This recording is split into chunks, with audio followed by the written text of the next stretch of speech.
赵露思与陈伟霆携手主演的新剧《许我耀眼》刚开播便冲上热搜，女孩许妍怀揣着对青年才俊沈浩明的倾慕与爱意，一心想要与他携手步入婚姻的殿堂。当第一次与沈浩明的父母见面这个重要时刻，许妍竟做出了一个大胆且惊险的决定，请来2个人假扮自己的父母。谢谢叔叔阿姨愿意把妍妍嫁给我，能够娶到她是我的幸运。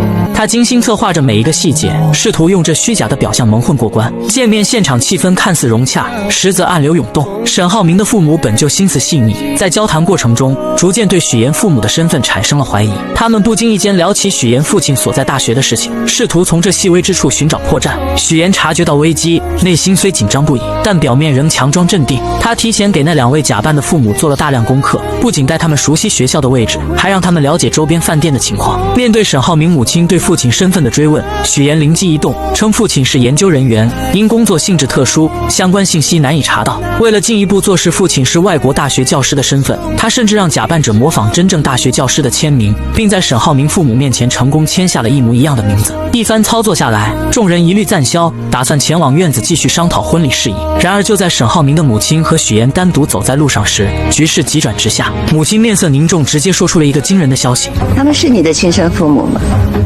感觉你跟父母之间不太熟。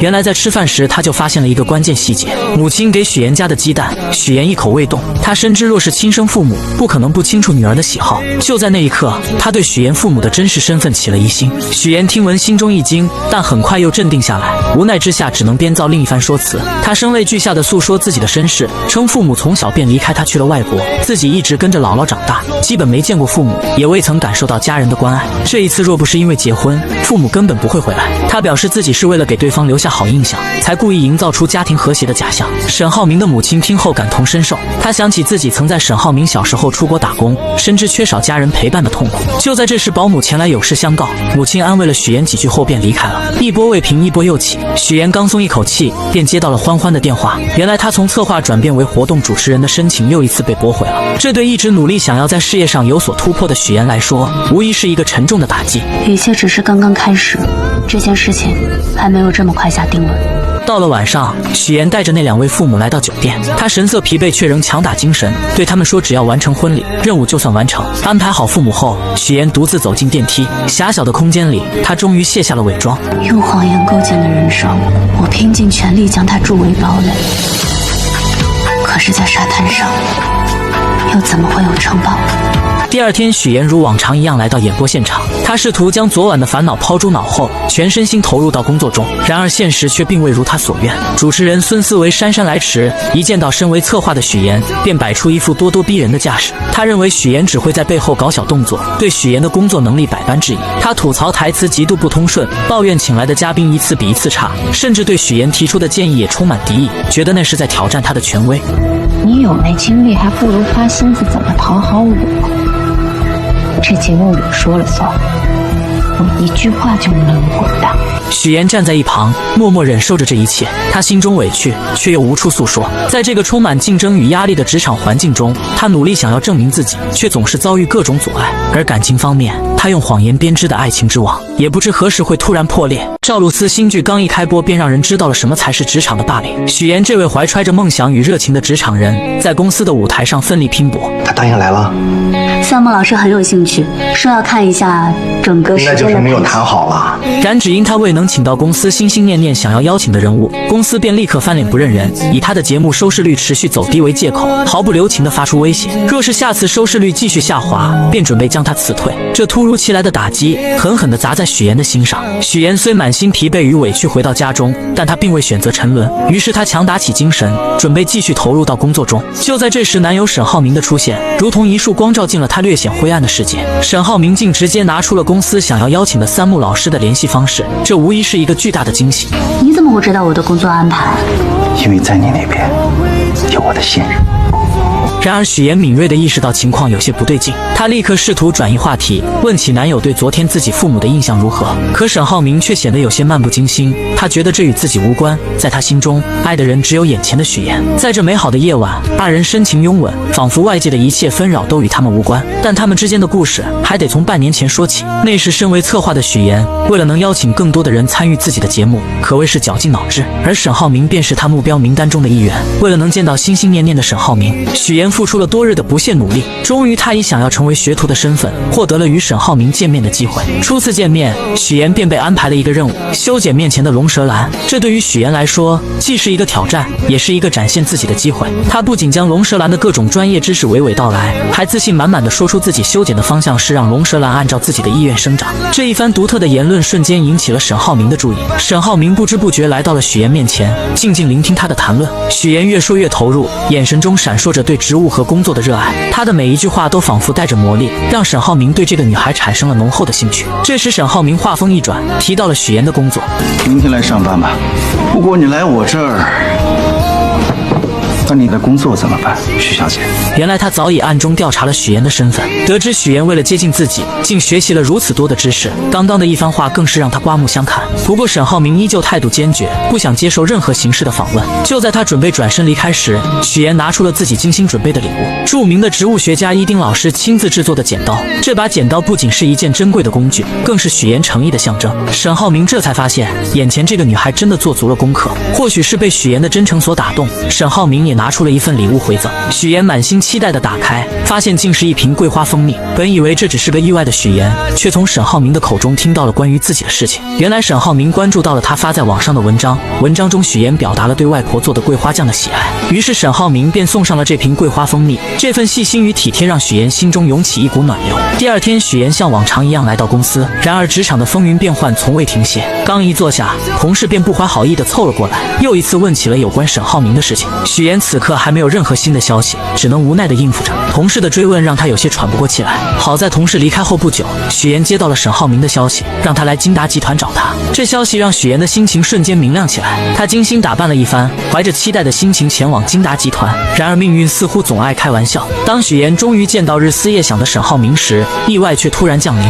由于连日的劳累加上感冒，他的身体早已不堪重负。刚一见到沈浩明，一阵眩晕感便袭来，他眼前一黑，竟直接晕倒在了沈浩明的身上。身为一名普通打工者的许岩来到了沈浩明所在的公司，然而刚刚见到沈浩明的时候，许岩便因连日的劳累与身体的不适，直接晕倒过去。当许岩在医院缓缓睁开双眼，映入眼帘的是沈浩明那略显疲惫却满是关切的脸庞。原来是沈浩明亲自将他送到了医院，生怕许岩有个三长两短。此刻看着正在处理消息的沈浩明，许岩心中满是感动，他轻声说道，想让沈浩明先去忙自己的事情，不必一直守在他身边。是我把你叫出来的，我当然要负责到底了。等你退烧了，我还要接受你的采访。随后沈浩明更是贴心地为许岩拿来了水，小心翼翼地将水递到他嘴边。注意到许岩手上的伤口，他也找来创口贴为他贴上。在这温馨的氛围中，二人的关系悄然发生了变化，如同春日里的花朵，逐渐绽放出恋人的芬芳。然而幸福的时光总是短暂的，在职场中遭受过霸凌的许岩，怎么也没想到自己竟会又一次陷入被欺负的境地，而这次施压的竟是男友沈浩明的母亲于阿姨。这一天，许岩出于礼貌来到于阿姨家中拜访，他小心翼翼地为于阿姨倒茶，还贴心地给他的朋友们让座。可于阿姨和他的朋友们却并未领情，不仅没有一句感谢，反而是一顿冷嘲热讽。我们家布丁啊，就是个傻狗，除了长得好看，啥也不是。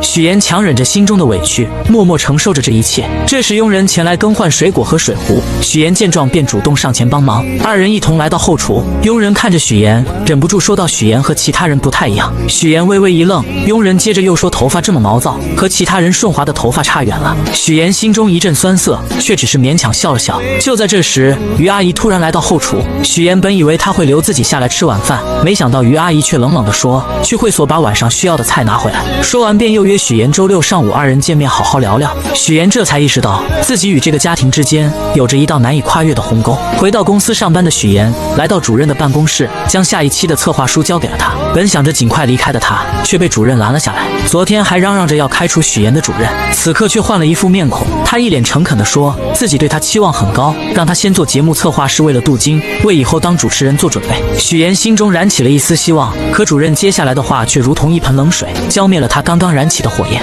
原来这一次的主持人申请被驳回了。许岩为了这个美食节目付出了太多，他不仅自掏腰包，很多时候还要亲自参与节目的制作，从策划到执行，每一个环节都倾注了他的心血。可如今却换来这样的结果，他愤愤地离开了办公室，心中满是失落与不甘。就在这时，许岩接到了于阿姨打来的电话。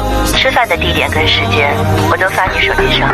好的。许岩为了能够融入这个圈子，便自己前去花钱做了柔顺，希望以更好的形象出现在于阿姨面前。见面的时候，许岩本想着能和于阿姨好好吃顿饭，可没想到到了地方才发现还要等一个朋友。不一会儿，那位朋友来了，于阿姨便和这位朋友开始高谈阔论起来，从专业的金融知识到跨国生意，他们聊得热火朝天，完全忽略了许岩的存在。好不容易等那位朋友离开了，于阿姨才慢悠悠地说出了自己请许岩来的真实目的。虽然你的形象和学历都很优秀，工作也不错，但是你的家境不太好吧？他认为许岩面对所有的事情都不会生气，一次又一次地探索许岩的底线，觉得许岩过于隐忍，不适合自己的儿子。听到这些话，许岩的心中五味杂陈，他的思绪不由自主地飘回到了小时候。那时候他因为没有父母在身边，被别人欺负，被骂是没有父母的野孩子。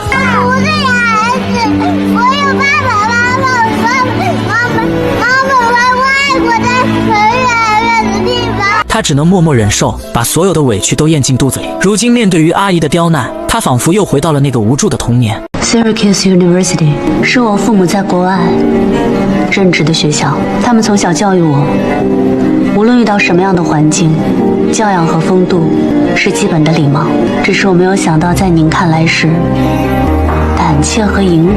冷静下来的许岩将近期遭遇的种种不愉快一股脑地归结到了于阿姨身上。在他心中，自己好不容易才寻得那个真正倾心的人，这份爱情他绝不可能因为于阿姨的刁难与阻挠就轻易选择放弃。时光悄然流转，在许岩的努力下，半年后的今天，事情已然发展到两家准备步入婚姻殿堂的地步。第二天的公司会议上，气氛凝重而热烈。公司老总沈府郑重地提出了新区的建设计划。更令人振奋的是，目前已经得到了最大公司世丰的资助意向。会议上，众人纷纷表达对这次合作的看好，认为这是一次难得的发展机遇。然而沈浩明却始终一言不发，眉头紧锁。会议结束后，沈浩明被父亲叫到了办公室，这时他才缓缓道出自己的顾虑。原来世丰新上任的郑董事长在处理事故时总是尽力掩盖真相，这种做法让沈浩明心生疑虑。而且郑董事长是空降而来，在公司内部根基尚浅，没有自己可以完全信任的人。更让他担忧的是，郑董事长带来的3个人都存在明显的缺陷。基于这些原因，沈浩明认为世丰公司内部必定暗藏矛盾，随时可能爆发。沈父听后沉思片刻，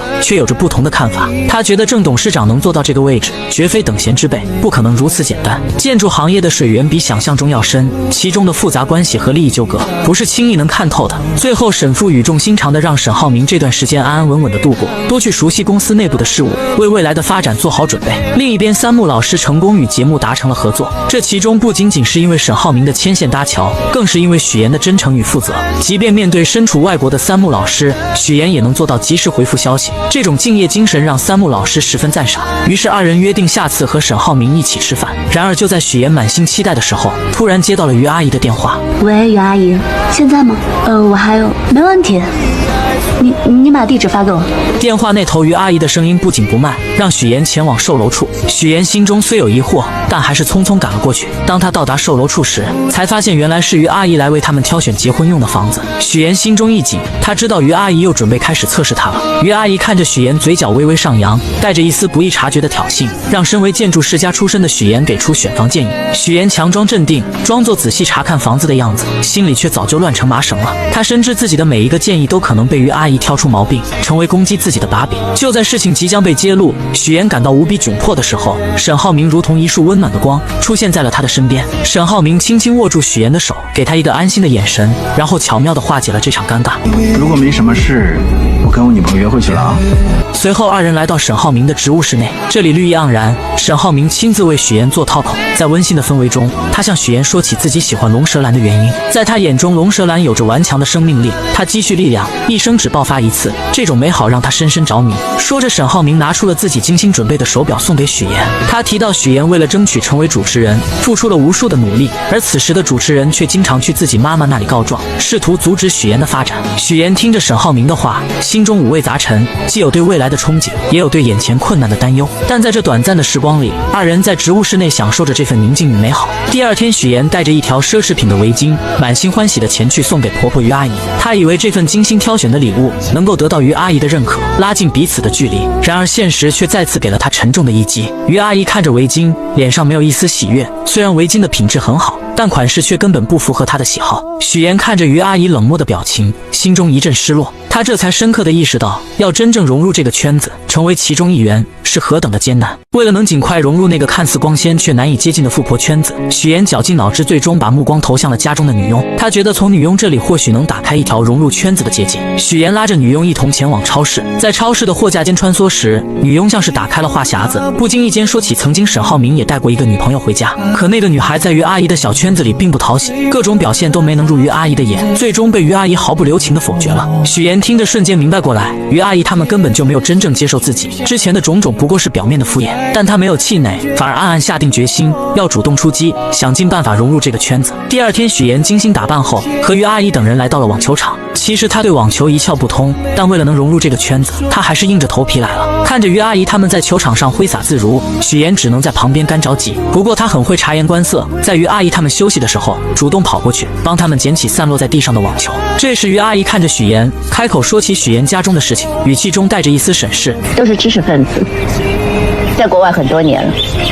他父亲在雪城大学当教授，但似乎也认可许妍家庭条件符合自己的要求。于阿姨的朋友在一旁观察着许妍捡球的举动，眼中闪过一丝赞赏，觉得许妍是个有修养的人，各方面都很符合他们的眼光。然而就在气氛逐渐融洽的时候，一群朋友前来寒暄，各种奉承的话不绝于耳。大家沉浸在这虚假的热闹中，脸上都挂着虚伪的笑容。突然曲总的出现打破了这场闹剧，众人像是被施了魔法一般，目光瞬间都落在了曲总身上，然后匆匆围了上去，如同众星捧月一般。许妍站在一旁静静观察着这一切。她从美玲姐口中了解到，原来曲总是南山资本老总的妻子，众人这么追捧她，无非是希望能够从她那里获得更多的资源。许妍心中一动，她知道如果能和曲总搭上关系，自己在这个圈子里的地位必定会逐渐上升。经过一番打听后，许妍得知曲总喜欢昆曲，而且还要举办昆曲大赛，这无疑是一个绝佳的机会。许妍立刻来到舞房寻找曲总的身影。终于在舞蹈房中，她看到了正在练习昆曲的曲总。此时的曲总正被水袖花困扰，一次次地尝试，却始终没办法学会。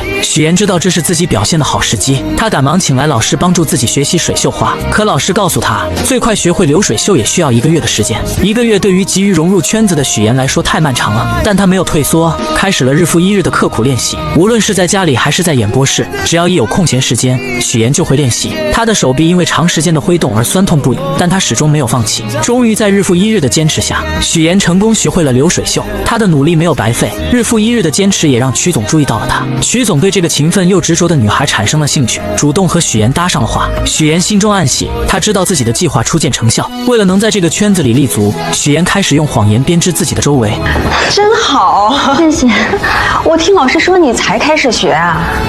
我是小时候就喜欢，小时候就觉得好看，长大了才品出了其中的韵味，才来专门学一学。这时曲总说起自己发起了一场昆曲大赛，并邀请许妍也来参加。在舞蹈房中，许妍和曲总开始相互练习流水袖。许妍看着曲总认真的模样，心中暗自得意，觉得自己的计划已经成功了一半。然而就在这时，曲总接了一通电话，原来是他儿子关于入学来英国际学校的事情。电话那头的声音让曲总的脸色变得有些凝重。等电话结束后，许妍为了进一步拉近和曲总的关系，说起了自己是节目主持人的事情。我们打算邀请一些各行各业有影响力的女性来参与。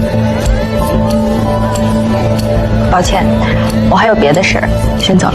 可他没想到，这句话却让曲总的脸色瞬间冷了下来，两人之间的气氛变得有些尴尬，最终不欢而别。但许妍并没有因此而放弃，她思来想去，竟然直接找到了美玲姐。她向美玲姐说起曲总会参加自己的节目，还描绘了一幅如果节目能请来更多人，将会多么精彩的蓝图。她希望美玲姐能够利用自己的人脉，帮助自己请来更多的人，让节目更加火爆，也让自己在这个富婆圈子里站稳脚跟。在复杂的人际关系网中，许妍深刻领悟到一个道理：只有拥有一定的资源，才能让他人真正重视自己。凭借着曲总的名声，许妍成功吸引了主任的重点关注。主任对许妍妍的能力和潜力有了新的认识，这为许妍后续的计划提供了有力支持。许妍敏锐地察觉到节目转型的契机，她决定改变节目的方向，从原本邀请明星参与，转变为邀请各行各业有影响力的人。她认为这样的转变不仅能提升节目的深度和内涵，还能为自己积累更广泛的人脉资源。就在这个关键时刻，许妍鼓起勇气提出了自己的请求。我转主持人的申请，麻烦您再提交一次。我给你这个机会，放手做去吧。为了确保计划顺利实施，许妍早早地来到舞蹈房等待曲总。她深知曲总一开始并不想参加节目，但他早有准备。当他拿出精心准备的嘉宾名单时，曲总才恍然大悟，原来许妍举办的这次节目是专门为他量身打造的。名单中不仅有莱茵国际学校的校董，还有其他各行各业的精英人士。许妍心里清楚，对于这些富婆来说，结识有影响力的人并不难，但通过节目自然而然地成为朋友，建立起深厚的情谊，才是对他们百利而无一害的事情。许妍趁热打铁，进一步阐述自己的计划。他表示会为曲总准备专门的昆曲展示节目，借助节目的影响力，将昆曲这一传统文化艺术更好地宣传出去。同时，他还主动提出可以亲自为曲总主持这次昆曲节目，展现自己的专业能力和诚意。这一系列精心设计的条件，终于打动了曲总。曲总权衡利弊后，决定参加这次活动。活动当天，现场气氛热烈非凡。许妍凭借出色的主持能力，将整个活动流程安排得井井有条。节目大获成功，不仅赢得了观众的阵阵掌声，也让许妍在富婆圈中声名鹊起。从此，许妍凭借主持人的身份，拥有了邀请这些富婆上电视的权利。她巧妙地利用这个机会，帮助富婆们促进彼此之间的关系，为他们牵线搭桥，谈成合作。渐渐的，众人对许妍举办的这次活动产生了浓厚的兴趣。许妍更是看准时机，以于阿姨的身份邀请其他2位客人前去节目做客。下一期的家宴节目，曲总还是会去的。不知道马阿姨、孟阿姨有没有时间？于阿姨说了，特意为2位留了名额。得到这个好消息的朋友们兴奋不已，立刻回去着手准备相关事宜。等到众人走后，于阿姨才意味深长地说起将人情推在自己身上的事情。她心里明白许妍这丫头不简单，开始对这个原本并不起眼的姑娘产生了浓厚的兴趣。节目的爆火给许妍带来了意想不到的收获，她不仅成功成为了主持人，还吸引了众多赞助商的目光。之前的赞助费用与现在相比，简直不可同日而语。然而就在许妍信心满满地前往化妆间时，之前的主持人找上门来。这位主持人认为许妍抢走了自己主持人的位置，心中充满了怨恨。他怒火中烧，对着许妍就开始攻击，声称许妍是靠着富2代男朋友才走到今天的地位。面对这些无端的指责和闲言碎语，许妍根本不想争论，她深知无需过多解释，于是她匆匆离开了化妆间。他刚进来的时候，我明明记得说他家里只有一个老婆。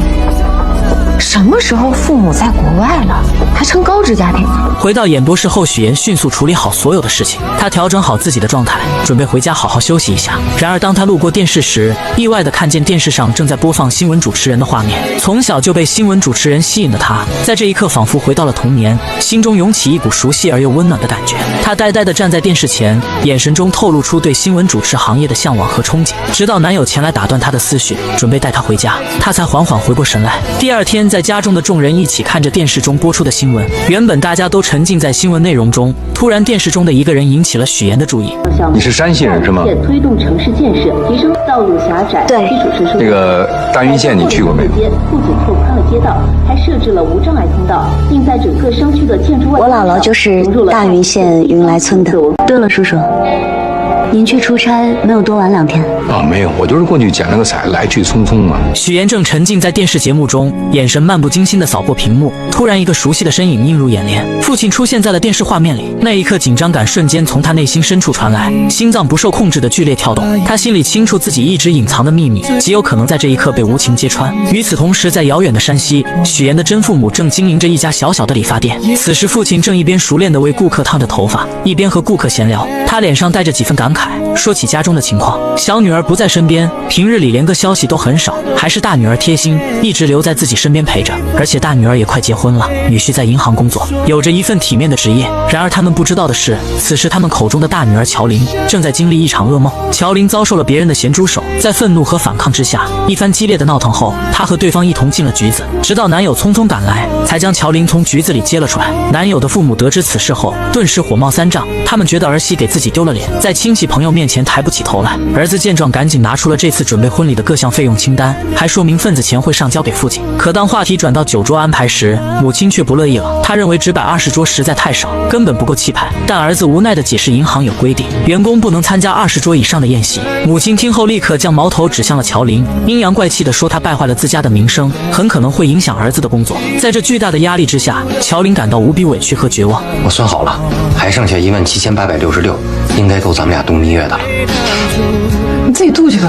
回到自己家中，乔琳思来想去，决定联系上妹妹许妍。为了不让爸妈怀疑自己悔婚离开家中的事情，她编造了一个理由，打算以单位组织学习的名号去荆州出差。她心想，这样既能离开那个让她压抑的家，又能和妹妹见面，或许还能从妹妹那里得到一些安慰和支持。果然，第一次来到荆州的乔琳，看着眼前繁华的公司大楼，心中充满了期待。她本想着给妹妹许妍一个惊喜，于是没有提前告知，就来到了许妍工作的地方。然而万万没想到，当许妍看到突然出现的姐姐时，脸上并没有惊喜，反而是一脸的惶恐。许妍心里清楚，自己一直隐藏的身份就像一层薄纱，随时可能被姐姐的出现捅破。她担心一旦身份暴露，自己现在拥有的一切都会化为泡影。于是二人决定先前往许妍家中休息一下。然而就在这个时候，沈浩明突然前来。沈浩明是许妍身边的富二代，他的出现让许妍更加紧张。为了不暴露自己的身份，许妍急中生智，这位是我是王表姐。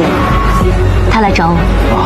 他让沈浩明暂时离开，然后带着所谓的表姐乔琳先找个酒店住下。来到酒店后，乔琳越想越生气，她觉得许妍自从搭上了富二代，就忘记了自己家人的身份，变得如此陌生和冷漠。她忍不住对着许妍发起了脾气，指责她忘本。而许妍始终认为自己和爸妈没有任何关系，在她心里，那个家给她带来的只有痛苦和伤害。她冷冷地看着姐姐，随后便准备离开。在离开的时候，她还特意强调自己不姓乔，而是姓许，仿佛这样就能彻底和那个家划清界限。我姓许，许妍。然而看着姐姐独自一人在这个陌生的大城市里，她还是有些担心。犹豫再三，她选择了转账1万给乔琳，希望姐姐能在这个城市里过得稍微好一些。回家的路上，许妍的思绪飘回到了小时候，那时候的她瘦小又怯弱，经常被一群孩子欺负。就在她感到绝望的时候，是乔琳挺身而出，像一位勇敢的骑士一样保护着她。那一刻，乔琳的身影在许妍心中无比高大，也让她第一次感受到了亲情的温暖。而此时在另一个地方，外婆正在和许妍的父母激烈的争吵着。原来许妍的父母为了能够生下一个男孩，结果把自己的身子弄坏了。更不幸的是，出生的许妍也因此患上了先天性心脏病。此次父母二人前来，是为了让许妍回去上小学。小小的许妍回到家中后，表现得异常懂事。咱们洗澡睡觉啊，走，妈带你洗澡去。妈妈，我会洗澡。成，咱们明天自个儿洗。那这样，把脏衣服脱下来，妈妈给你洗好吗？妈妈，我会洗衣服。母亲如往常一样出门买菜，然而在离开的时候，她竟忘记关上煤气。这个小小的疏忽即将引发一场巨大的灾难。家中的2个女儿乔琳和许妍还沉浸在自己的世界里，丝毫没有察觉到危险正悄然逼近。煤气的味道在空气中无声无息地弥漫开来。等到父亲回到家中，刚一打开门，一股刺鼻的气味便扑面而来。他瞬间意识到不对劲，他来不及多想，迅速冲进厨房关上煤气，然后手忙脚乱地打开窗户。此时他看到了昏迷在沙发上的大女儿乔琳，没有丝毫犹豫，他一把抱起乔琳就往屋外跑去。而就在他慌乱地安置好乔琳，也就在这个时候，母亲买菜回来了。母亲这才如梦初醒，惊恐地意识到房间里还有一个小女儿许妍。然而区别对待的阴影并未就此消散。在医院里，父母的所有注意力都集中在乔琳身上，他们围在乔琳的病床前，眼神中满是担忧和关切，轻声细语地询问着她的状况，仿佛乔琳是他们的全部。而许妍就躺在旁边的病床上，无人问津。她的生日，这个对于很多人来说重要的日子，父母也能轻易忘记。许妍静静地看着这一切，心中五味杂陈。她第一次如此深刻地意识到，自己在这个家里是如此的格格不入。时光匆匆，许妍步入了高3这个关键的人生阶段。对于很多孩子来说，高考是改变命运的契机，是通往未来的桥梁。然而对于许妍而言，这座桥梁却似乎被无情地截断了。父亲来到老师办公室，与老师商议着不让许妍参加高考的事情。许妍偶然间听到这个消息，她的世界瞬间崩塌。她不顾一切地冲进办公室，眼中满是愤怒和不甘，大声指责父亲的行为。在众人的的注视下，父亲和许妍来到楼下。父亲看着情绪激动的女儿，终于说出了原因。原来家里经济拮据，没有足够的钱供养2个大学生上学。在父亲的心中，姐姐乔琳应该去上大学，改变家庭的命运，于是只能让许妍留在县城找工作。许妍听着父亲的话，心中的委屈如潮水般翻涌。她终于鼓起勇气，说出了父母偏心的事实。为什么你们从小到大都有这么偏心啊？为什么好的都要给乔琳？我难道不是你们亲生的吗？他声泪俱下地诉说着这些年来自己所遭受的不公平对待，每一个字都饱含着他的痛苦和无奈。然而父亲却依然固执地认为自己只要将女儿抚养长大就已经尽到了责任。他看着女儿倔强的样子，心中的怒火也渐渐升腾起来。在情绪的冲动下，他忍不住扇了许妍一巴掌。这一巴掌狠狠地击在了许妍的心上，也彻底断绝了2人之间的父女情分。许妍哭着一路狂奔，回到了外婆的家中。外婆看到许妍满脸的泪水和红肿的脸颊，心疼不已，紧紧地将她抱住，给了她一个温暖而安全的港湾。许妍一路回想着以前发生的种种事情，那些被偏爱的瞬间。就在这时，沈浩明的电话打了过来。电话那头，沈浩明的声音带着一丝神秘，邀请许妍来自己的工作室。许妍怀着好奇的心情来到了工作室。工作室里，一株已经有16年的龙舌兰吸引了许妍的目光。沈浩明告诉许妍，他觉得今晚很可能是这株龙舌兰开花的时刻。许妍静静地凝视着这株龙舌兰，心中涌起一股莫名的共鸣。龙舌兰一辈子都在默默地汲取养分，它扎根于土壤，努力生长，就是为了能在最后的时刻开出一朵绚烂的花。这境地让许妍不禁想起了自己的处境，她觉得自己和这株龙舌兰何其相似。此时的许妍又想到，龙舌兰开花是为了将自己花粉散去，遇到另一株龙舌兰，进而孵化出更多的生命。这是一种生命的传递，他们知道这会导致自己生命的消亡，但是为了以后的未来，他们毅然决然地决定献出生命。许妍看着沈浩明，心中涌起一股坚定的力量。他和沈浩明就如同这2株龙舌兰一样，如果他们相爱，那么无论付出什么代价，无论面临多少困难和挑战，他们都会坚定地在一起。仔细想一想，我就是有一点点后悔，后悔下个月才结婚，应该早一点把你娶回来。那个表姐之前没有听你提过，我们的婚礼要不要邀请她？是远房亲戚，本来也不太熟，还是算了吧。让人万万没想到，许妍为了在即将到来的婚礼中隐藏自己的真实身份，竟狠下心将情同手足的姐姐乔琳说成是远房亲戚，还以各种理由认为婚礼不必邀请她前来。此时的远房亲戚正身处一间狭小且简陋的出租屋内，不仅将豪华的酒店给退了，还将许妍给的钱给退了。给个台阶还不下了，臭妹妹，臭许妍，当没你这个妹妹。然而就在乔琳独自在出租屋内时，手机突然收到一条信息，竟是她的前男友发来的。原来前男友这次是因为父母的事情，想要向乔琳道歉，并且请求她能够回到自己身边。可乔琳早已看清了这个渣男的真面目，面对他的请求，只冷冷地在手机上回复了一个滚字。可这渣男并不死心，为了请求乔琳的原谅，他竟来到了那间他们曾经熟悉的理发店。乔琳的父母满心欢喜，还满心期待着能和这位曾经的女婿一起喝酒聊聊天。然而渣男却带来了一个让他们震惊的消息，乔琳已经离开了。我们俩分手了。乔琳的父母得知女儿去了荆州，心里便隐隐觉得女儿此去必然会去找许妍，于是他们心急如焚地拨通了许妍的电话，可电话那头传来的却是挂断的忙音。为了找到大女儿，2位老人没有丝毫犹豫，按照2年前许妍留下的地址，毅然决然地踏上了前往荆州的路途。当他们风尘仆仆地来到那个小区时，许妍正好带着沈浩明一家人出现在了小区里。许妍一眼就看到了不远处的父母，那一刻她的眼神中闪过一丝慌乱。乔妍，妍妍。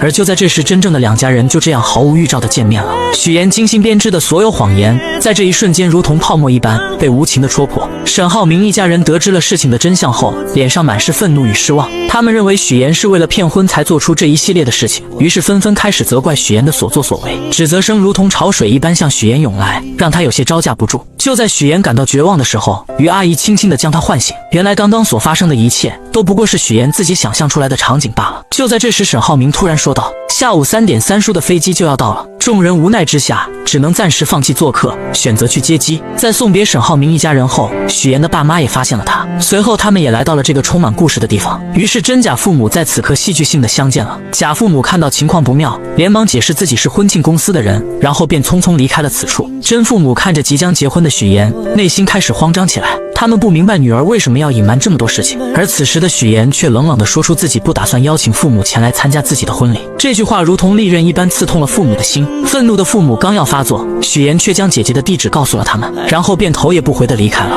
许妍的父母按照地址来到了大女儿乔琳的出租屋内。在寸土寸金的荆州，乔琳只能合租一间小小的房间，生活过得十分拮据。这次她打算在荆州寻找一份属于自己的工作，开启新的生活。在与父母的交谈中，乔琳竟然得知了妹妹许妍竟然打算结婚的消息。为了弄清楚事情的经过，她来到了许妍的家门外。就在家门外，乔琳看到了许妍的假父母，随后从许妍那里得知了一切真相后，乔琳终于明白了妹妹最近做出这些荒唐事情的原因。你说你如果以后跟沈浩明结婚了，你打算怎么办？继续骗他一辈子。原来许妍一直渴望嫁入沈家，为了达到这个目的，她不惜编织一个又一个谎言，甚至伤害到了身边最亲近的人。然而许妍却觉得以后的事情可以以后再慢慢解决。在她看来，为了能够嫁入沈家，自己只能做出这些看似过分的事情。此时的许妍眼中闪烁着一种坚定的光芒，她终于说出了自己内心深处的想法。当她第一次看见沈浩明的时候，仿佛自己的世界才真正出现了光明。沈浩明是她见过唯一一个对她负责的人，在她心中，沈浩明就是那个能带她走出困境走向幸福的人。为了这份所谓的幸福，她愿意付出一切代价。这场由谎言引发的婚礼风波究竟会如何收场，一切都还是未知数，如同那迷雾中的道路，让人看不清前方的方向。你这胆子也太大了吧？那万一沈家人知道怎么办？你怎么收场呀？你不说就不会有人知道。你还打算继续骗呀？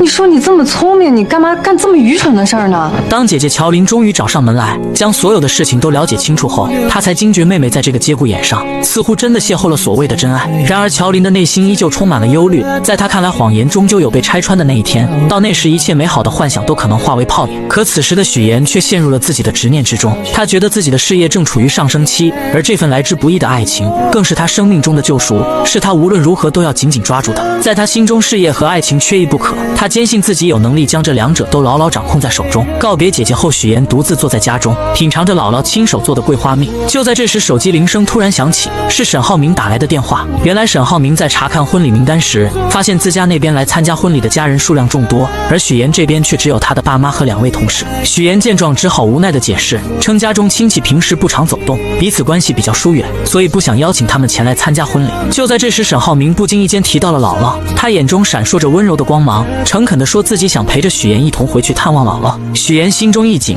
她深知如果沈浩明一同前往，自己的谎言将会彻底暴露。于是她急中生智，以公司业务正处于关键时期，需要她亲自处理为由，巧妙地拦住了沈浩明。挂断电话后，许妍陷入了沉思，她绞尽脑汁地思索着该如何继续圆这个谎言。就在这时，母亲的电话打了进来。母亲在电话那头鼓起勇气说，自己毕竟是许妍的父母，无论如何都想要参加女儿的婚礼。然而没等母亲把话说完，许妍便心急如焚地挂断了电话。为了防止再次出现类似的意外，她迅速将电话备注中原本的妈改成了母亲的真实姓名。经历了这场电话风波后，许妍决定搭乘大巴车回到那个熟悉的姥姥家。当大巴车缓缓停下，高叔开着那辆三蹦子前来接她。坐在三蹦子上，许妍才真切地感觉到自己回到了家乡，回到了那个充满温暖和回忆的地方。三蹦子一路颠簸前行，终于停在了姥姥家的小院前。许妍迫不及待地走进院子，一眼就看到了正在忙碌的姥姥。姥姥正站在凳子上，小心翼翼地摘着桂花。许妍心中一酸，赶忙快步上前，轻轻扶着姥姥从凳子上下来。随后她挽起袖子，帮助姥姥采桂花。这不是今年嘛，雨水多，天又冷，我怕呀，这些桂花要是再不摘完的话，过了花期了，以后甜甜的桂花酱就做不了了呀。然而快乐的时间总是过得飞快，夜幕降临，许妍和姥姥坐在院子中的石凳上，吃着新鲜的水果，月光洒在他们身上，为这个宁静的夜晚增添了几分温馨。许妍犹豫了许久，终于鼓起勇气向姥姥说起了自己谈的那个男朋友，还提到自己打算下个月就结婚。姥姥听到这个消息，脸上立刻露出了开心的笑容，可许妍的脸上却没有丝毫的喜悦，她的眼神中透露出一丝复杂的情绪。随后她缓缓地说起了爸妈来到了荆州，还表示自己和他们之间根本没有多少感情，所以不想让他们来参加婚礼。姥姥心里有数了，我打电话把他们叫回来，不会让他们再去荆州了。姥姥看着自己一手带大的许妍，她原本打算把许妍的婚礼办得漂漂亮亮的，让所有人都看到她的幸福。然而许妍却委婉地说起路途太远了，不希望姥姥太折腾。可听到许妍这样说，她知道许妍有自己的难处，于是姥姥便说起自己不想去了，并让她以后带来结婚照片就行。那一夜对于许妍和姥姥来说都是一场揪心的夜晚。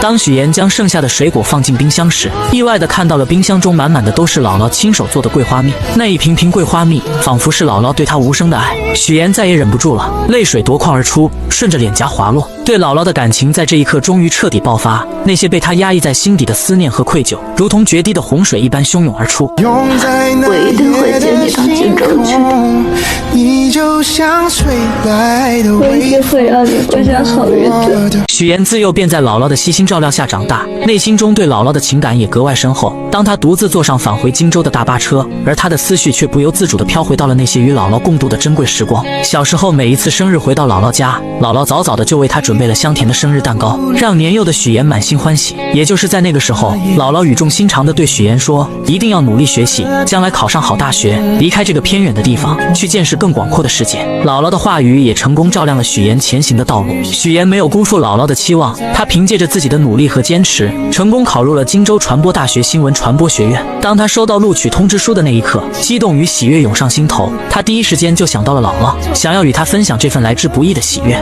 为了让许岩能够在大学里过上美好的校园生活，姥姥毫不犹豫地拿出了自己的银行卡交给许岩。那一张小小的银行卡承载着姥姥无尽的爱与关怀。也就是从那一刻起，许岩暗暗下定决心，将来一定要让姥姥过上幸福美好的生活。在大学期间，许岩不仅在学业上刻苦钻研，还利用课余时间做各种兼职。他穿上厚重的玩偶服，穿梭在餐厅的各个角落，还凭借着自己的学识当起了家教老师。而他省吃俭用，将剩下的钱寄回去给姥姥，只为报答姥姥曾经的养育之恩。回到荆州后，许岩的生活又迎来了新的变化。刚与他见面的沈浩明满心欢喜地送给他一颗20克拉的大钻戒。此时的许岩心中五味杂陈，他深知自己曾经为了某些目的撒下了谎言，如今必须要靠自己的力量去弥补那些过失，去报答那些自己对不起的人。第二天，沈浩明来到公司，意外地见到了一个老朋友方磊。陈总好，我叫方雷，接下来为您汇报178号地的风险评估报告。方磊身着干练的职业装出现在沈浩明面前，随后他开始有条不紊地给沈浩明介绍对于本次竞拍土地的看法。他的见解独到而深刻，让沈浩明不禁对他刮目相看。下班之后，沈浩明特意找上了方磊，他心中充满了好奇，便问起方磊为何一声不响地回国并来到自己的公司。方磊嘴角微微上扬，打趣地回绝了这个问题。接着他拿出了一张曾经大学时期沈浩明送给自己的衣服照片。你大二的时候在皮划艇大学生联赛上赢得了这件奖品，我说喜欢，你二话不说就送给我了，我超级开心。然而他们二人的举动却被一旁的许岩看得一清二楚。许岩发信息告诉沈浩明自己已经到楼下了。接到信息的沈浩明下意识地向方磊展示起手中的戒指，语气坚定地说自己准备结婚了，还表示有机会会介绍给他认识。说完他便匆匆告别了这位老同学。但很快许岩和方磊便迎来了再次见面的机会。许岩打听到方磊在学做菜，便也来到了厨房之中。他装作不经意的样子，说起二人似乎在金达集团见过。方磊微微一愣，随即露出了礼貌的微笑。你好，我是许岩。你好，我是方磊，我是沈浩明的未婚妻。此时的方磊也说起了他们家与沈家是世交，很久以前就已经认识了。许岩听后心中暗自警惕，他将方磊当成了潜在的对手，表面上却亲切地称方磊为妹妹。这看似友好的称呼，实则是在向方磊宣示着自己的主权。随后许岩看着方磊做好的沙拉，他便上前请求品尝一块。吃完后，他热情地邀请方磊去吃饭。在饭桌上，两人之间的火药味十足。方磊看着细心照顾自己的许岩，便说起在留学的时候沈浩明对自己的照顾。他还提到以后在公司可能还要麻烦沈浩明。那你把工作做好，就不会麻烦他了，对不对？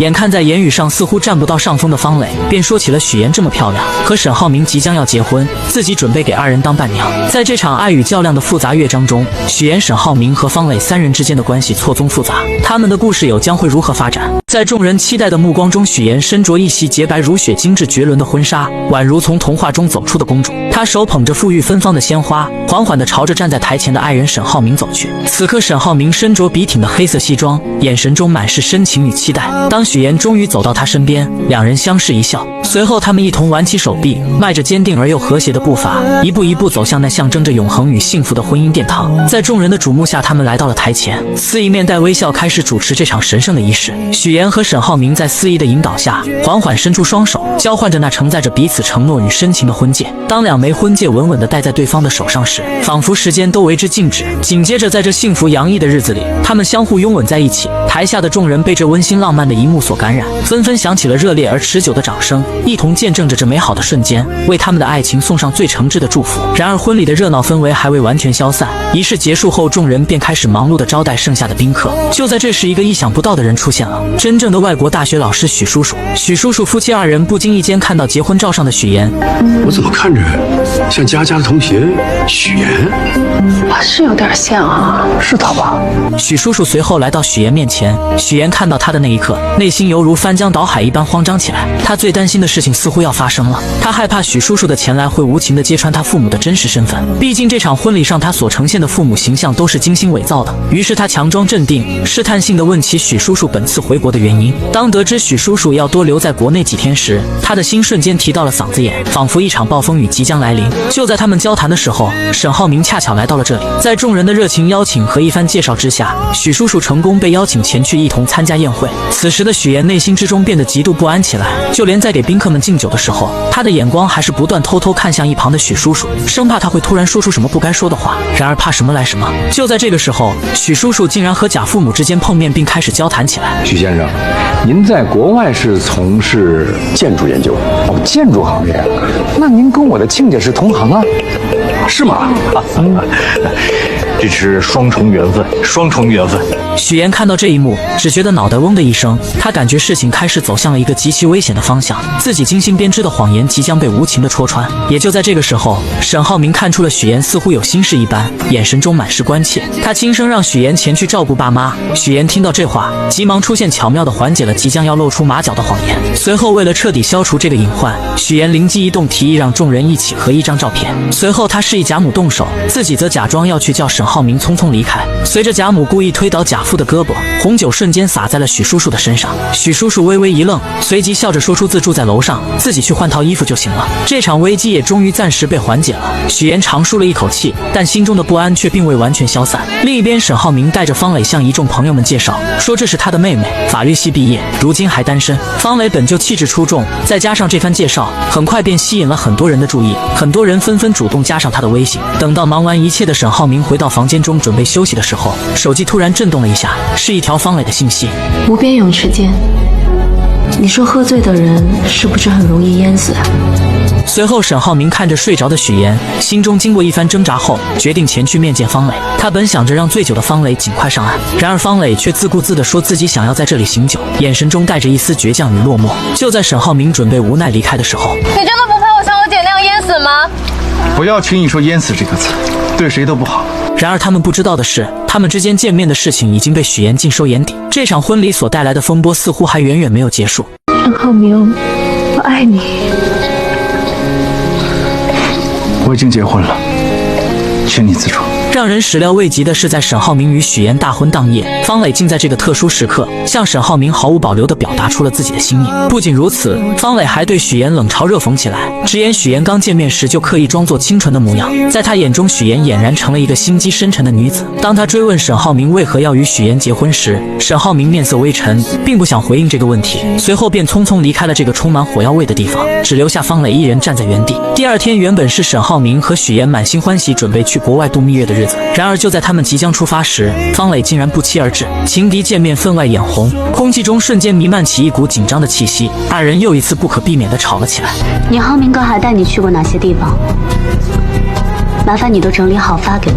但令人意外的是，这小插曲并没有给许妍带来过多的困扰。在异国他乡，她尽情地享受着这段美好的时光，与沈浩明一起漫步在浪漫的街头，欣赏着别样的风景，脸上洋溢着幸福的笑容。回来后，他们惊喜地发现方磊此刻也与上一次在婚礼上认识的男生走到了一起。看到这一幕，沈浩明和许妍相视一笑，仿佛之前的那些不愉快都已烟消云散。随后，沈浩明便准备和许妍一起回家看姥姥，他们的心中都充满了对姥姥的思念与期待。看到沈浩明和许妍相思夜想的姥姥，三人相见，内心的喜悦之情溢于言表。姥姥脸上洋溢着慈祥的笑容，热情地招呼着他们，随后便开始忙碌地准备为沈浩明做一顿丰盛的饭菜。然而就在沈浩明和姥姥谈起许妍家庭情况的时候，许妍突然带着结婚照出现在此，打断了他们之间的对话。许妍的眼神中带着一丝紧张与期待，她拉着沈浩明一起去将结婚照挂起来。等到晚上的时候，为了防止姥姥在不经意间说出一些不该说的话，许妍便打算和姥姥睡在一起。然而就在即将要睡觉的时候，姥姥缓缓开开口说起了一件事。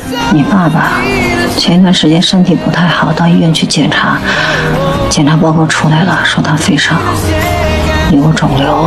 虽然幸运的是肿瘤是良性的，但医生叮嘱以后不能再操劳了。第二天姥姥刚出门就发现了已经早起来的沈浩明，二人便决定一起前去买菜，一路上有说有笑。此时的沈浩明说起可以接姥姥前去荆州居住，这样能更好的照顾她。然而姥姥和大多数老年人一样，不愿意去大城市生活，她觉得乡下才是自己的根，有着熟悉的一切。随后姥姥说起许岩是从小跟着自己长大的，让沈浩明以后一定要照顾好许岩，眼神中满是嘱托与期待。另一边许岩始终放心不下父亲的情况，他深知父亲独自生活的不易，于是便将一份信送到父亲门前。父亲打开信后，才发现里面是许岩的银行卡，里面的钱治病用，密码乔林生日。然而回到荆州的许岩和沈浩明并没有闲着，二人一起来到了一处古色古香的四合院内，阳光透过树叶的缝隙洒在青石板上。就在许岩正在欣赏着四合院的时候，突然沈浩明说出了一件让他震惊不已的事情。原来这间四合院已经属于许岩了。沈浩明考虑到许岩想要成为新闻主持人，而这个职业必须要结交广泛的人脉，于是便精心策划，让许岩利用四合院去结交更多的人，为他的事业助力。随后来到房间中的沈浩明还贴心地为许岩量起了身高，动作轻柔而又充满爱意，仿佛这是为许岩弥补小时候缺失的经历，让他感受到被宠爱被呵护的温暖。在这个充满爱的家里，许岩和沈浩明的未来正如同这四合院中的阳光一般明亮而又充满希望，他们将携手共同书写属于他们的幸福篇章。